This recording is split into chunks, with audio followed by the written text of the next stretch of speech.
What the hell is going on up here in the north? I swear it's like one dead thing after another. We finally figure out the puzzle to this damn Brazier, and out pops a mummy. At least this one seems amiable. I guess it's time for a night's rest? Next to the mummy. Oh, we are setting a watch for sure tonight. Hope to see you in the morning on this short quest, long rest.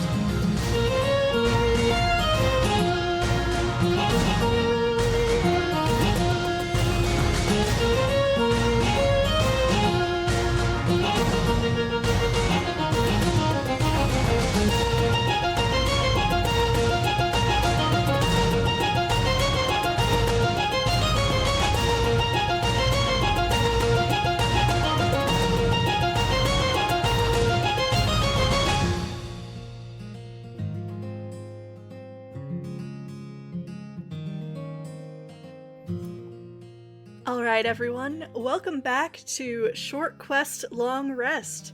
Yes! Where this... There's a word I wanted to use there. I'm not going to. Where this band of intrepid adventurers... You know what, I was going to call you Chucklefucks. Can we cut that out? No, we're gonna leave it right in. This whole thing gets left in, because it was fantastic. I'd like to be a Chucklefuck. Yep, we're doing it live. Yep, All right. We're doing it live. Fuck it. Yep, fuck it, we're doing it live. Where this band of Chucklefucks has, last session, previously defeated a mighty moose and uncovered through a strange and lengthy puzzle the remains of one of the people that used to reside here. San Nar, who is a mummy currently curled up around a silver fire in a brazier with the rest of you. You have learned that you will be requiring moonlight to access some of the spaces within the tomb. But as it is almost perpetually overcast and of a different phase of the moon anyway, you found a workaround. Think Dreamer is preparing something overnight, yeah? Ah, shit, I forgot. I'm kidding. Shut your Don't lie face. to me. I've got it ready. I left it in town. Lie to me. I promise I'll believe. So what I will ask is, as he is making those preparations and you guys need to rest for a bit, what are the thoughts going through everyone's head? Are you putting someone on watch right now? Are you deciding, we're all just going to sleep out here at the edge of the woods, outside this elven tomb where we know that there's likely maybe something hostile still inside? What is the order of events? Well, I was going gonna leave it be until you said that. Yeah, I think Krellic will watch. I feel safe. You do know that there is a druid somewhere still inside who is responsible for that massive moose that you fought. Yeah. And every druid we've ever met has been a nice, helpful person that hasn't killed anyone. Shit, That's you not right. true, because all the druids we know fucking murdered people. Tavini, before she goes to sleep tonight, she's had a little bit to eat, she's going to go over to the closed door where they think the druid is and set out her mess kit on the step, like just in front of the door, just kind of a trip hazard. Clever. Interesting. Okay. I like it. So I will say, as you are you taking anyone with you when you go to set that up, or? Oh, I'm not If letting her anyone go by wants to go herself. with her, she just like kind of gets up with her mess kit looking like she's on a mission and off she goes. Yeah. Okay. Yeah, if she gets up and wanders, Rian's definitely going with her. Because no one is splitting up in this fucking, like, evil, monstrous tomb. Is she... Now, are you two going to the door, or are you just putting it on the steps that you initially saw from the main chamber? Is there more than one door that's closed? There Yeah, are- technically there's one to the south we never checked. Yes. I don't know. Yeah, there is the one to the south you guys didn't check, and the one to the northwest down a very narrow corridor with a single set of stairs. Well, Yeah. And it, Krellic Krellic went down there. yeah, he but- checked the door. It didn't move. Yeah. Oh, okay. I knew you went Alright. down there. I couldn't remember if you actually checked the door or not, which seems silly. If she knows the exit is like there's possible doors, she will do it in the one area that they have to go through to get out, so that hallway. All right. She's friggin' smart. Okay. If you want to draw on the map what 5 foot square, I suppose, well, these are all 20 foot, which space you're going to scatter your stuff in? Right here. Oh, okay. Like the entrance to the place itself. Yeah, since they could come out of down here, or over here, or over here. Smart. That's smart. Yeah. So yeah, that All spot right. there is where she's scattering her stuff, just so, you know, people will trip over it if they try and sneak through. Yeah, well, while the pair of you are there, you know, sort of laying out the utensils very carefully, there's a lot of debris that has, you know, just scattered all over the floor here from where the wall's been torn up. So, very carefully, in this pile of debris, you're balancing spoons and forks and, you know, a canteen on the edge of the stones, so that if anyone knocks against those stones or they shift at all, it's going to come tumbling down and make some sort of noise. You are not certain you'll be able to hear it from your campsite all the way on the other side of the berm to the east, but you'll at least know if someone passed through. Yeah. I like it. But yeah, I would imagine we'd set up watches, you know, and keep an eye out, because yeah, this place is, just because we killed the moose, again, we have an idea that there's something else around here that we've heard, you know, about this druid, and that, you know, and then of course, you know, just because we have this friggin' mummy that seems to be nice, that doesn't mean shit. Like, we just woke her up from or whatever, we're like, hey, you seem cool, and, you know, she could try to murder us at night, who friggin' knows. I can tell you this, Felgrin will be wandering around in the woods. Interesting. Okay. Alright. Yeah, so while Tavini and Rian are off doing that, Felgrin, as you are pacing the edge of the woods, are you at least keeping in sight of that campfire? You know, that brazier you're all seated around? Are you going out of sight of the others? I mean, he might. It depends. Depends if you have an encounter prepared. No, he's... I think he's looking for a furry companion to speak to. And I think during this trek, whether he knows it or not, would accidentally, through chaotic magic, cast his animal companion, or his familiar. Find familiar! Mm-hmm. I don't think it's something he does consciously. I think it just happens as he's kind of looking. So that's what I would like to do. Alrighty. But yeah, if he wanders at it, he's not going to actively try and stay within sight. So no. Gotcha. Whether that sucks for me or not, we'll see. I mean, would I be that type of person? Yes. Depends. Yeah, you're fair. Mhm. That's fair. Don't give me that. You quit your snickering.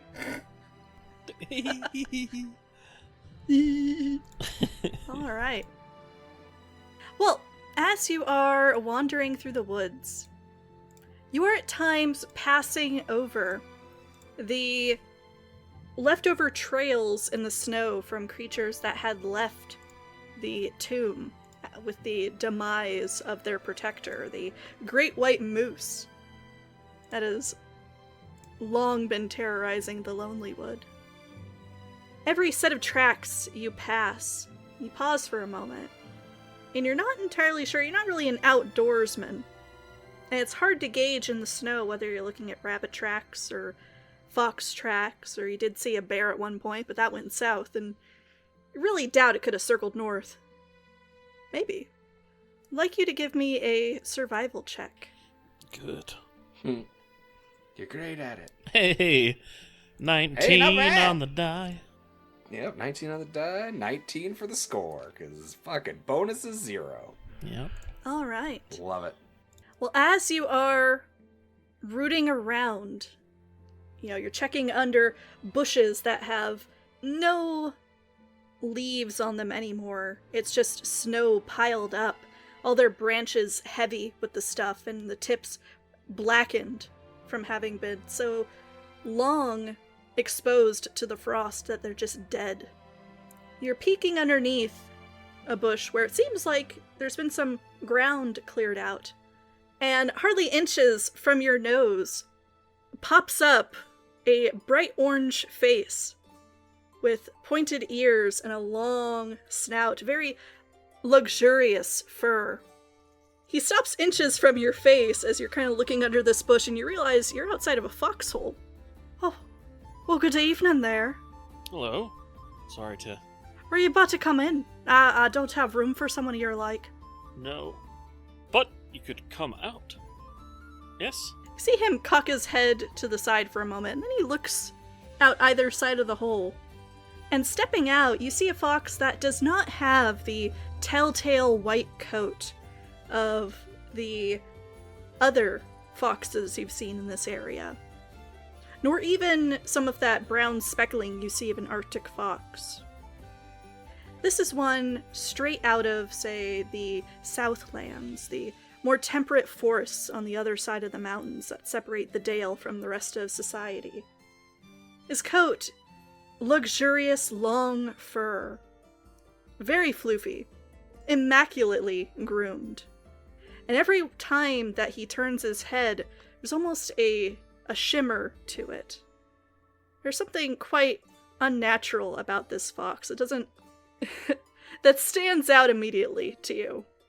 I think if you would like to introduce your animal companion. Yeah, his name is Finnegan, and he's a red fox. The handsomest red fox in the world. Out of sight of the rest of the party, Finnegan finishes emerging from this hole under the bush where you've been kind of like, you realize now, on hands and knees, looking underneath, as if almost expecting that hole to be there. And as soon as he has emerged from the earth, it seals up behind him, leaving bare snow in its wake. Finnegan sits on the ground and curls his tail around him as if trying to keep warm. And sitting very tall, you realize he's a bit larger than other foxes, where they might come up to just above your knee, sitting upright. Finnegan is almost as high as your waist. Wow, he's big. He's a big boy. Kind of puffs out his chest a little and looks around. He'd sit down in the snow, I think, with him. I heard you calling. You're, Then he stops and stretches for a moment. I have to say, I've been waiting for you to call me for, quite a bit here. Have you? Yeah. Well, Foxlord told me to keep an eye out for you, but I didn't think you'd make me wait so fucking long. You kind of smiling. How's Dad? Oh, he's doing great. Your mom says hi. I say more than that, but just she's too polite to say it in public. Oh. I mean, there was also a lot of hugging and kissing. Like, oh, could you pass that on to the lad, but... Don't do that. Thank you. It's very kind. But yes. I think I'll wait for those. I mean... And he kind of looks over his shoulder to where the foxhole had sealed up. You find a natural one of those, maybe you could squeeze your way down. That's an interesting idea. Yeah, I've thought of that before. I mean, how else do you think foxes stay out of sight of all the big boys up here? All holes lead back to the warren. Fair, but I'm not a fox. From what we've been hearing back in the Feywild, it's been not so nice. In general, no. You have to find moments. Been hearing a bit about your exploits from my little cousins. Ooh. Yeah, it's getting around. Speaking of, I should probably be getting back. Oh, your friends, then? Mm-hmm. Heard a bit about them, not so much as, you. Yes, well, that is not uncommon. And it won't be if I have something to say about it. Right. Is that them? And he kind of sticks his nose in the air, and even though you can't see through the woods to the spot where everyone's kind of huddled around that brazier, you can distinctly see your own tracks leading off that direction. Yes, I imagine they're huddled around the fire or something. Probably annoyed that I wandered off. Oh, I think we're gonna give them much more to be annoyed about. He just smiles, like, looking forward to that. You hear off in the distance, where the fuck is Felgren? Well, that's Carries my through cue. the woods and echoes off the trees. Like I said. You want me to chew a hole in his bag or something? Yes, but wait until he's asleep.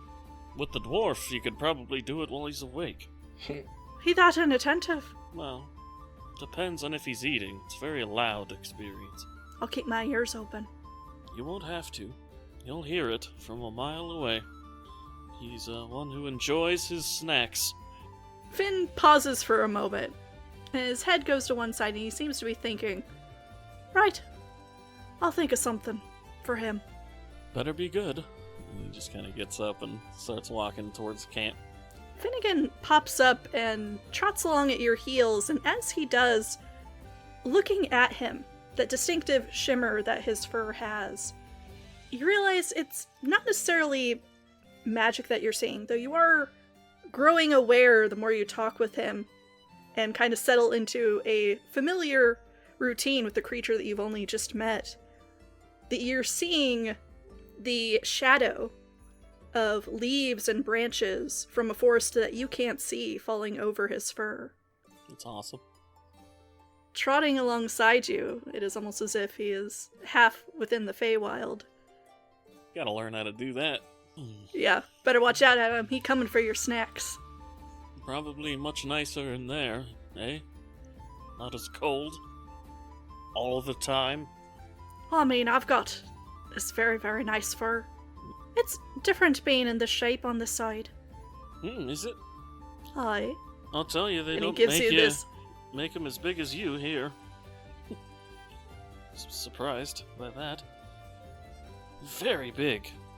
He gives you this very knowing smile. Just the same sort of smartass look that you know from experience drives the others nuts. Oh, Jesus. Now wielded against yourself. Well, stick with me, and, we go back to see your mom. His lordship.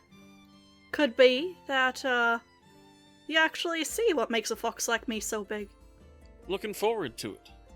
Continues trotting along beside you, and as you leave out of the tree line, Tavini and Rian are coming back from the mouth of the tomb.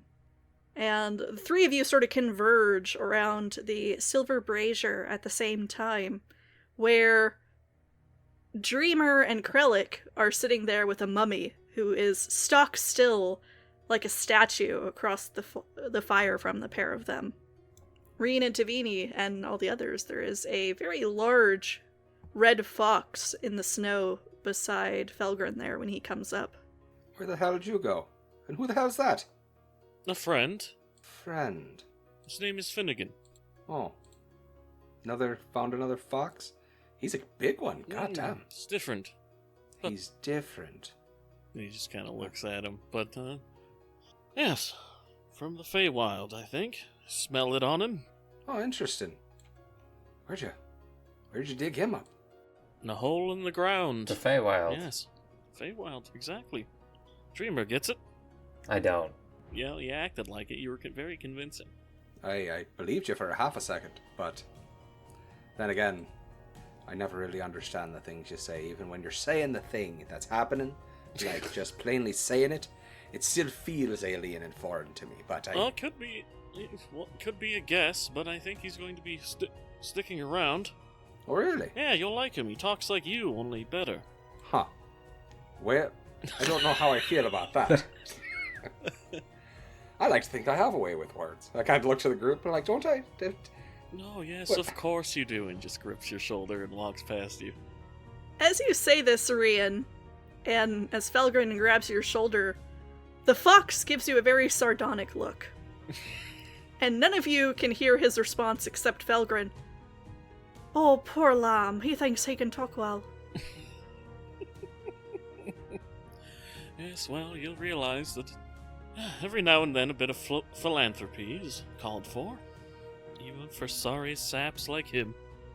The fuck? Sorry, Sap. Oh, he's alright. I just like giving him a hard time. Oh, this Still is gonna that go you after can his talk to. snacks. He does get worked up. It's very funny. Alright. Finnegan will follow you wherever you go, Felgren, as you get yourself situated around the fire there. As for Krellick and Dreamer, anything you guys were up to while the others were gone? Krellick's not taking his eyes off the mummy. He does not like it at all. This mummy's giving me the creeps. And Dreamer is probably playing 20 questions with the mummy. Just trying to learn everything about what she knows about the druidic arts. It's very interesting because when she sat down beside the fire, she sort of tucked her legs up under herself, knees pointed forward, and is sitting very erect and proper. Hardly moves at all. You know, you don't see any of that, even those small movements that people tend to have when they're sitting there that are caused by breathing or by turning their head or adjusting their posture. There's none of that with this person. The only movement is from what little breeze there is ruffling the edges of the wrappings that she's in, stirring up that scent of pumpkin spice. But when you go to ask her questions, Dreamer, her head turns almost imperceptibly your direction. Nothing else moving with it. It's a very familiar gesture to anyone that's been around Dreamer for long. Was there something you wanted to know? You seemed to want to ask questions. When you were running this enclave, or back in your time, how did you feel about civilization? Wasn't much to be had here. We pick remote places like this precisely because there are no people. Would you have attacked them had they existed in the vicinity? That is a difficult question. Because it's our responsibility to take care of the wild places from things that act upon them that they cannot act upon themselves. Druid's job is not to impose their own ideas of what should be, but to make things fair. I do not believe in attacking settlements. I don't know if my sisters would have felt the same. The Dreamer will nod, semi-satisfied with that answer. Is it just me, or are they just all... No offense, he says to the... What was her name? Sanam? Sonar. Sonar. No offense. Are they all... Are you all... They're all weird, right? You speak like cryptically, almost. Like, is it like a rule? Seems that way, doesn't it? Like a tenant? Or is it just not being around people, just other druids? Aye, it's like the chicken or the egg thing. Is that... It's like which came first? I'm genuinely curious. I don't mean to be insulting. I often don't. It just happens. But I'm curious. Sure it does. I think Dreamer's just weird. She seems like just cryptic. But is that a mummy thing? Huh. I don't think He that starts being thinking. turned to this changed who I was. But I also don't know whether or not it would have. Well, I suppose that's fair. I remember who I am. I have all my memories, I think. But as for the emotions attached, I cannot be certain. Fair enough. Death does strange things, you know. That was very cryptic. Did I see again? I don't plan to know, but I'll take your word for it. I don't Plan want on to... living forever, eh? Well, I don't plan on dying soon. But yes, I suppose I will. Eventually. Or I could become a spirit in the Feywild. That would be interesting. I mean, you could stick around on this plane and fuck with him. And he kind of... Finnegan tips his head towards Rian. The fuck? He just laughs. Rian, all you know is that the fox just kind of jerked its head your direction, like, get a load of this guy. I think he feels very uncomfortable. Like, he knows if it's associated with Felgren, that only shenanigans can be had. Like I don't have this is to going be. to be fun. I don't have to be dead to do that, but it's good to know I can keep doing it. Yeah, I think you were going to ask, Eric, what does it look like when Felgren and Finnegan are talking? Yeah, what does it look like when Finnegan... is it just telepathically? He does have expressions associated with it, Okay. but yes, he is just telepathically speaking to you. Okay, fair enough. Now, can Felgren talk back to him telepathically, or is he saying all this out loud? Oh, he's saying it all out loud. He doesn't care. Nice. Interesting. Okay, so when you're like, yeah, he's a fucking sad sack, it's obvious. Yes. You're referring to fucking Rian. Awesome. Yes. He's saying it all out loud. He doesn't care at Yeah, all. So you're gonna get a lot of what the fucks in the future.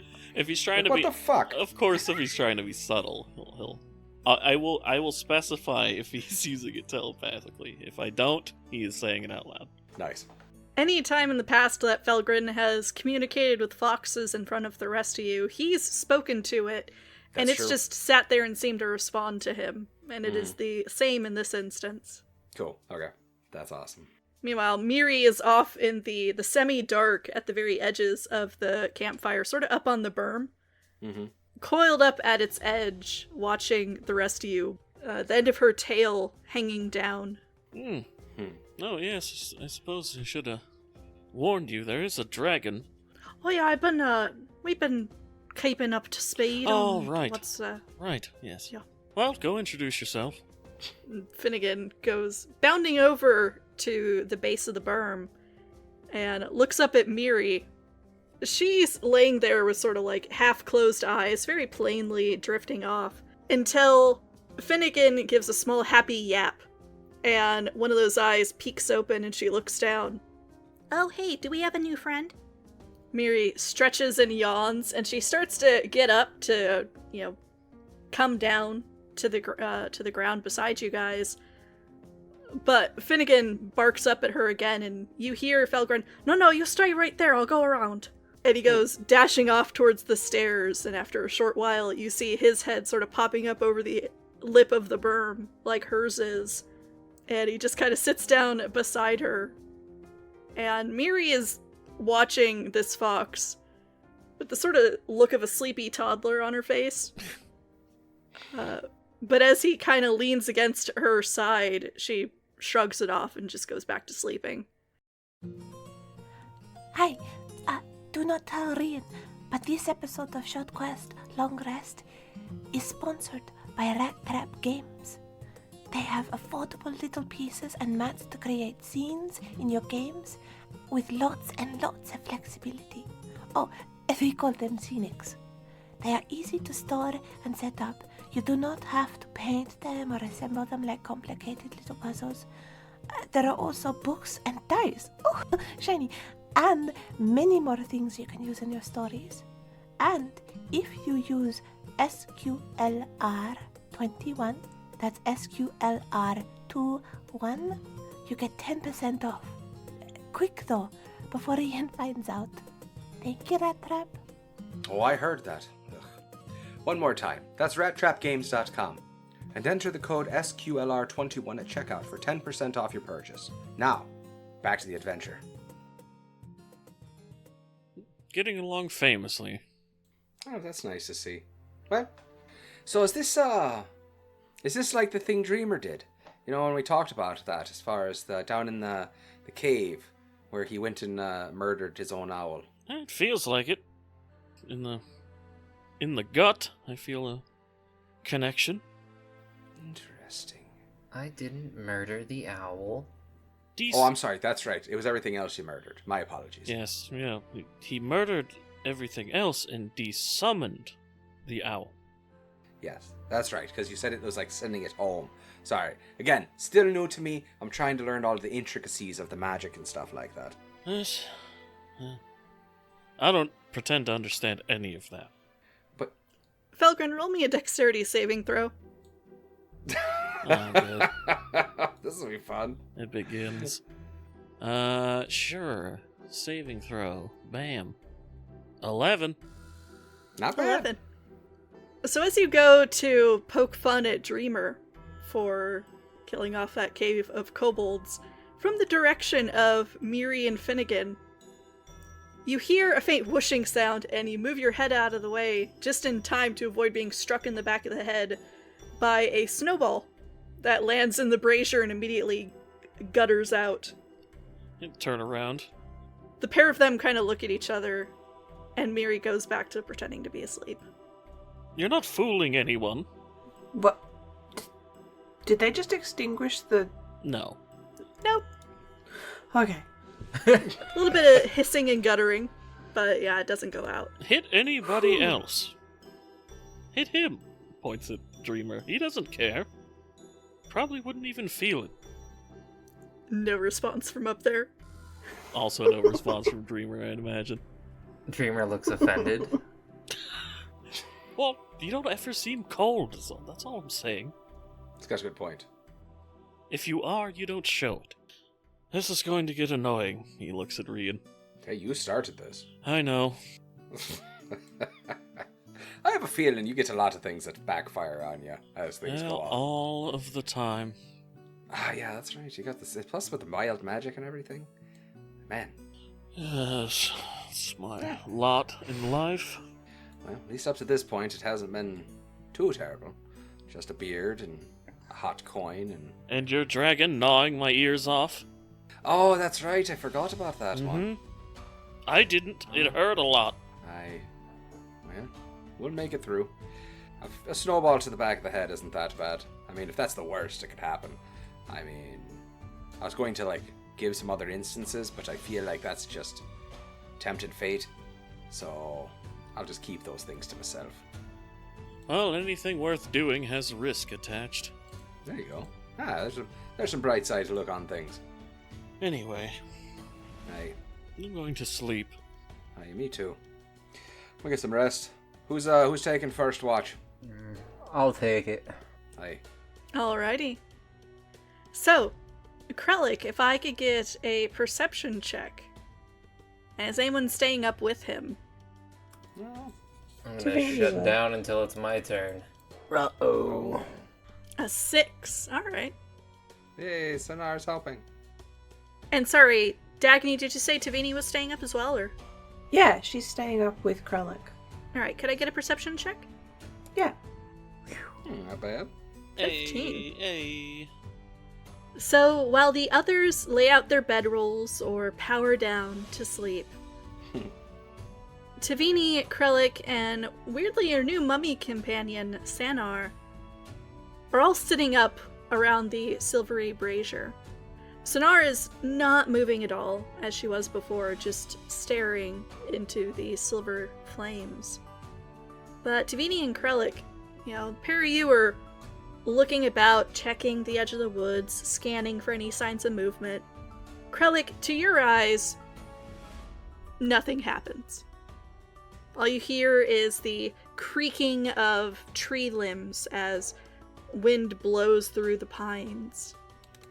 And occasionally, the distant call of an owl.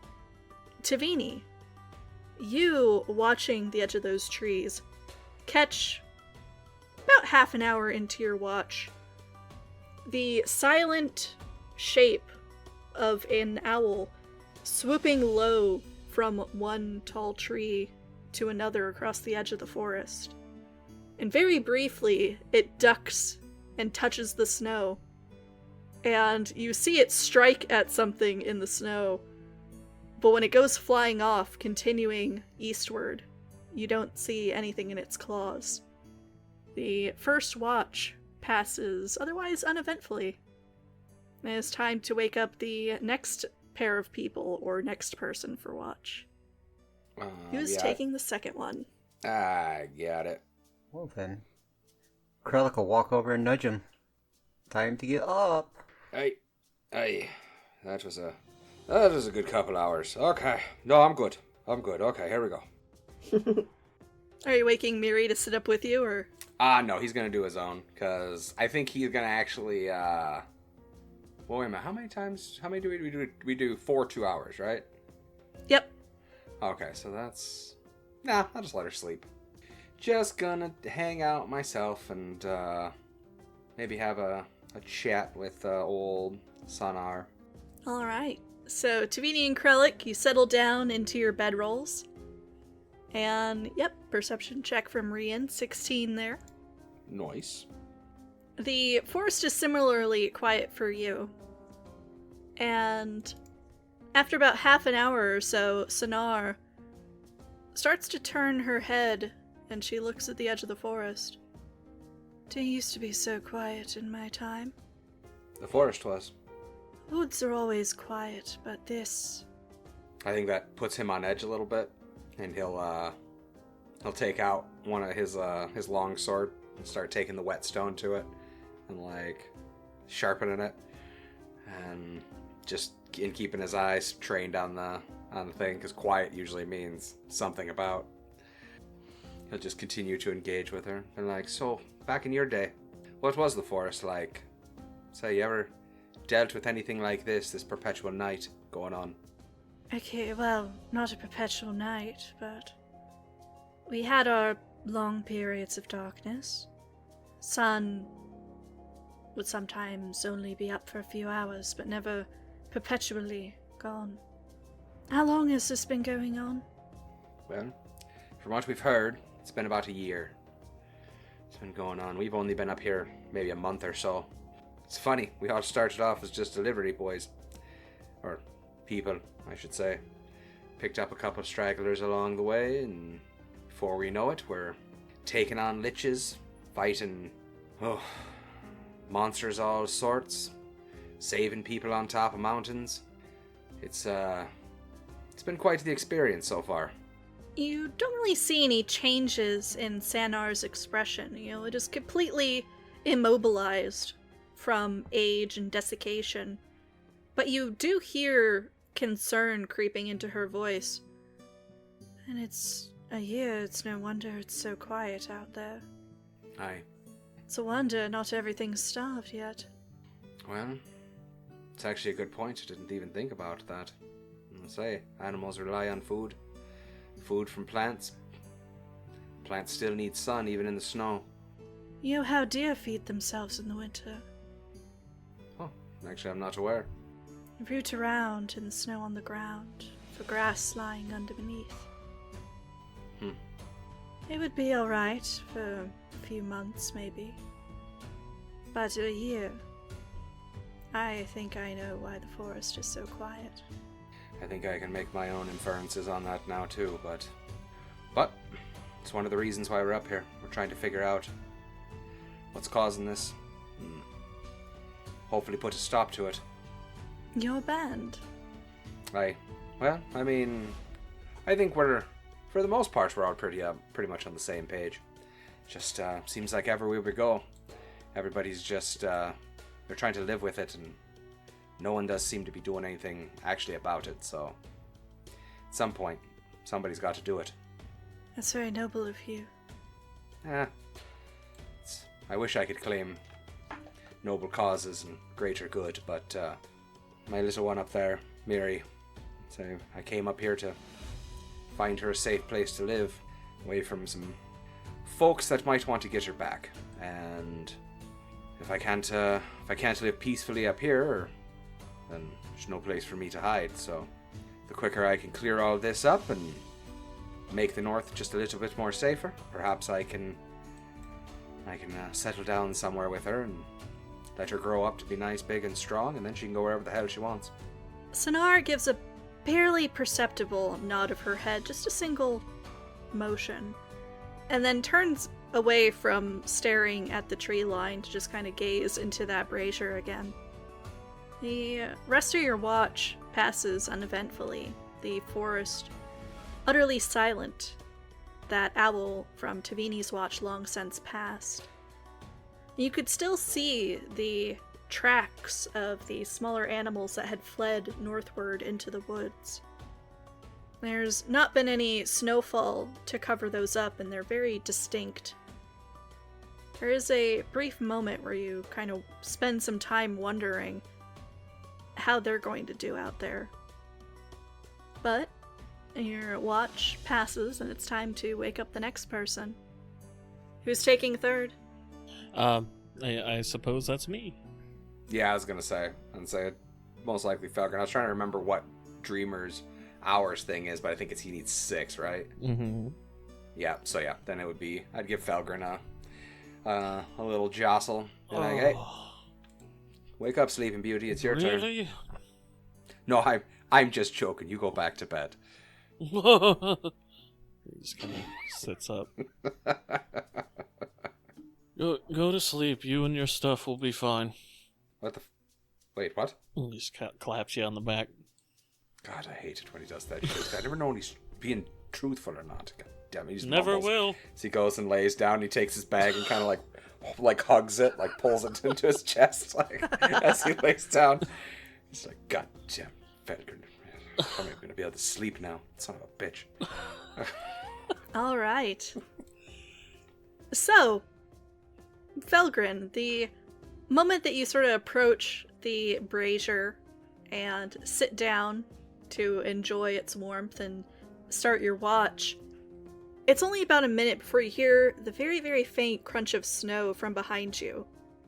And through your link with this fox that you have summoned, this entity from the Feywild, you can tell that Finnegan is behind you. And sure enough, he comes creeping up the stairs of the gazebo there to come and sit beside you. Ooh. Morning? Oh, it's not yet morning, I don't think. Not yet. It feels like it. He's looking very, very intently at Krellick. Mm.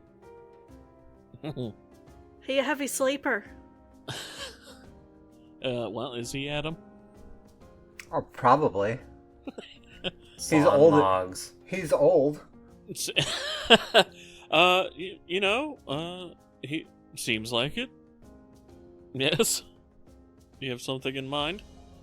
Not for tonight. Just filing that away, you know. Future reference. Gives Fair this enough. very, very vulpine grin. This very broad, toothy look.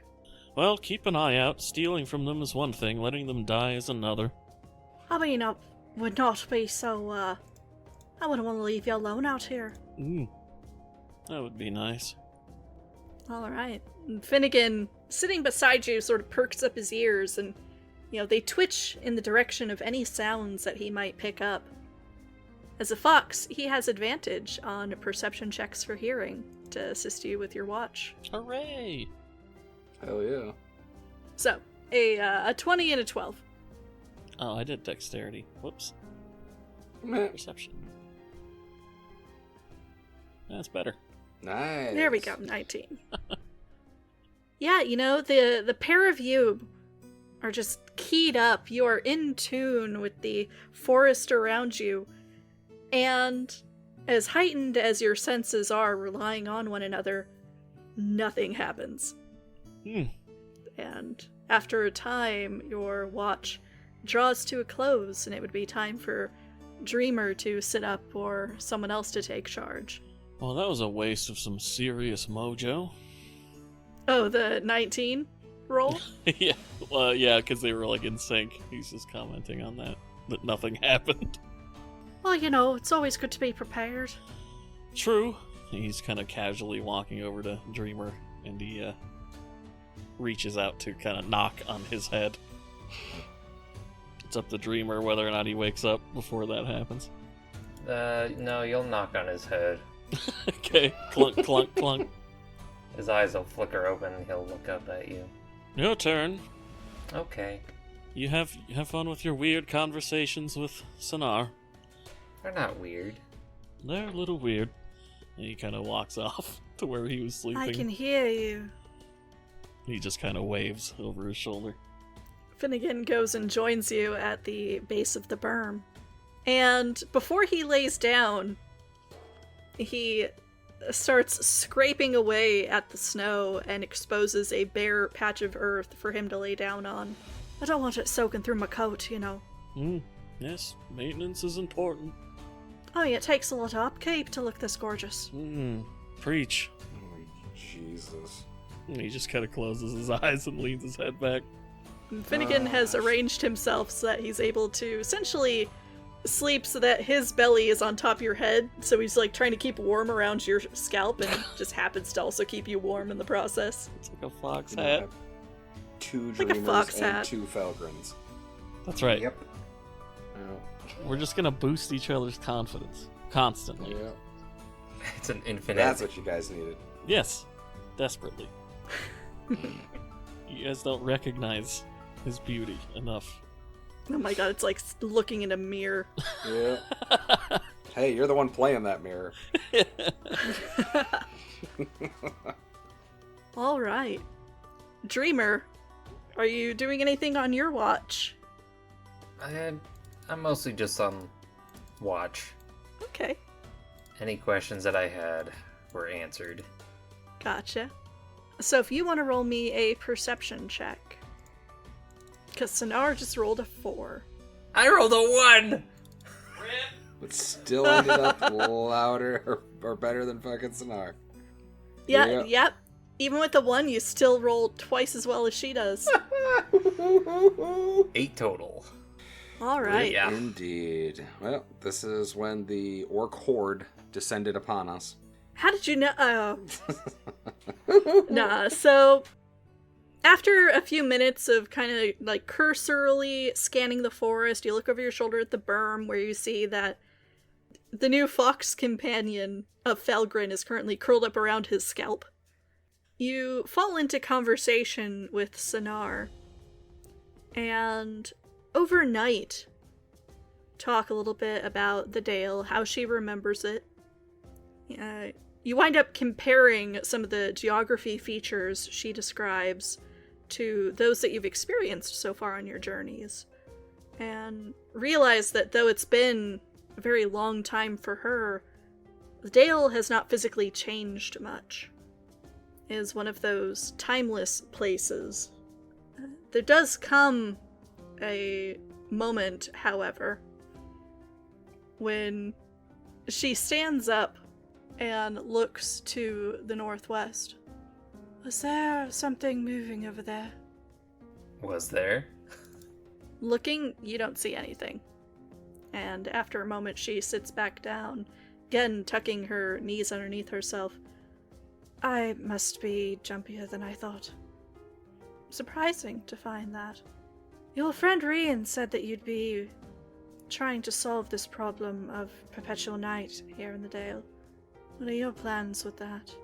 I imagine the Dale is quite beautiful in the daylight. I would like to see it. I have a proposal for you. From what your friends were speaking of and the conversation you had before everyone went to sleep, you are a druid much like those I knew before my death. Am I correct in assuming that? Yes. I won't be able to assist you much on your attempts to solve this problem. But if you bring me the heartwood of an Ent, I can make you something that would help you on your journey. Would I need to harm an Ent to bring you heartwood? Preferably not. In fact, I would take umbrage if you did. But we familiarize ourselves with the use of those who are gone. It does an Ent less good to just leave its corpse lying than to see that its components are used for protecting others. I doubt you'll find one just lying dead around, but in the rare chance that you do, or if you can find one to give you it willingly. If perhaps I have the opportunity, I will do as you ask. But for now, if our path does not bring us back this way, I do not know if we will see each other again. She rocks back a little, as if surprised, and you can even hear it in her voice when she speaks again. I was not thinking of remaining here. Is this not your temple, your tomb? I don't know whether you have much experience with the living, but they do not have much enjoyment for remaining around places that remind them of their death. Or of death, I should say. In my case, my death. I could linger here. Don't want to.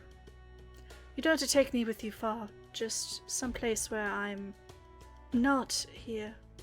This temple, this place, might remind you of your death, but your life is also tied to this place. And he'll gesture towards the brazier. If that goes out, you won't get this second chance to live. I think I'm willing to take that risk. If that is your choice. I can say with some certainty that I've already faced the uncertainty of when my death would come once. It does not scare me a second time. Dreamer doesn't have any more to add to that. And Sanar is similarly quiet as your watch winds down and the others start to stir after a long rest. As per usual, the aurora paints itself across the sky, illuminating everything from darkness to now dim light in shades of shivering greens and blues and violets.